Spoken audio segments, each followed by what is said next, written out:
मंदार के पिताजी और सभी के पिताजी ने 1.25 लाख ओम गम गणपति नमः का मंत्र का जाप किया और जैसे ही 1.25 लाख मंत्र का जाप करने लगे साक्षात भगवान गणेश जी प्रकट हो गए। बोलो गणपति महाराज की जय, गजानन स्वामी की जय।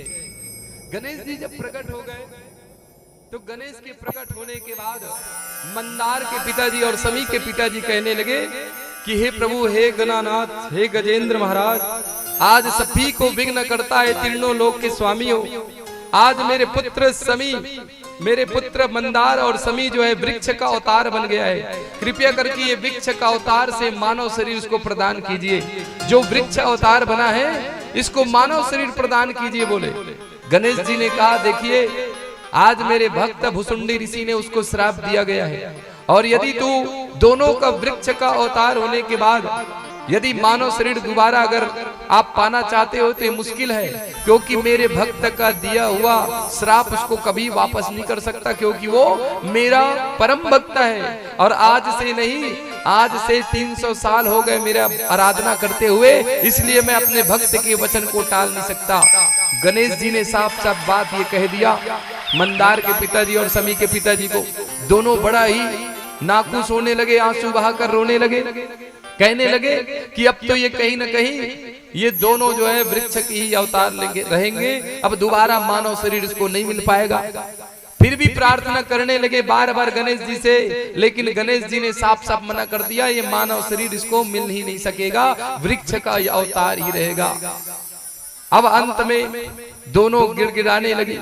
अगर वृक्ष का अवतार अगर मिल गया है समी और मंदार को, तो दोनों वृक्ष का अवतार होने के नाते दुनिया में सब जगह सम्मान होना चाहिए मेरी कन्या और मेरे पुत्र को, क्योंकि भुसुंडी ऋषि ने श्राप दिया था कि तुम दोनों को कोई पूजेगा नहीं, दुनिया में हमेशा आपका अपमान होगा, तुम कटीलेदार रहोगे और एक मंदार को जहरीला होगा। ये दोनों को श्राप दिए थे भुसुंडी ने।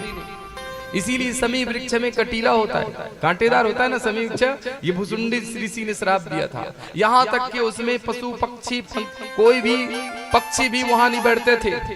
और जहर जैसे श्राप जो है किसको दिया था? मंदार को। इसीलिए आज भी जहर है, जैसे तोड़ोगे तो पूरा दूध निकलता है ना, तो पूरा जहर जैसे भुसुंडी श्राप दिए थे। मंदार और दोनों को जब श्राप दिए थे तो एक भी पशु पक्षी तुम पे निवास नहीं करेगा, ऐसे उन्होंने श्राप दिया था। लेकिन आज उनके पिताजी की आग्रह पर दोनों मंदार और समी को कह दिया कि आज हे प्रभु, हे गणपति महाराज, इतना कर दीजिए कि हमारे दोनों संतानों को पूरे हर देवी देवता में इसका आराधना होना चाहिए, हर जगह इसको सम्मान मिलना चाहिए, ऐसा कृपा बना दो। बोले सब जगह इसको सम्मान मिले।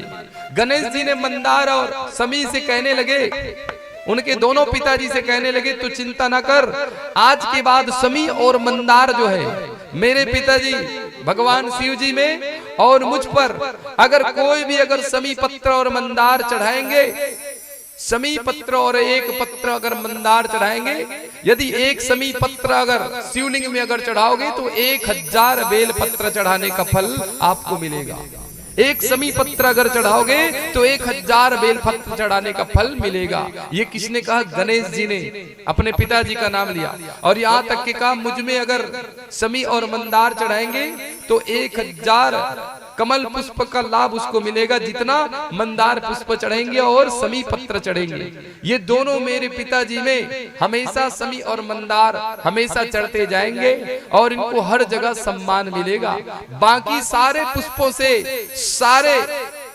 सारे कितने भी पुष्प हो जाए, उन सभी पुष्पों से ऊंचा दर्जा समी और मंदार को मिलेगा। ये गणेश जी ने जो है आशीर्वाद दे दिया।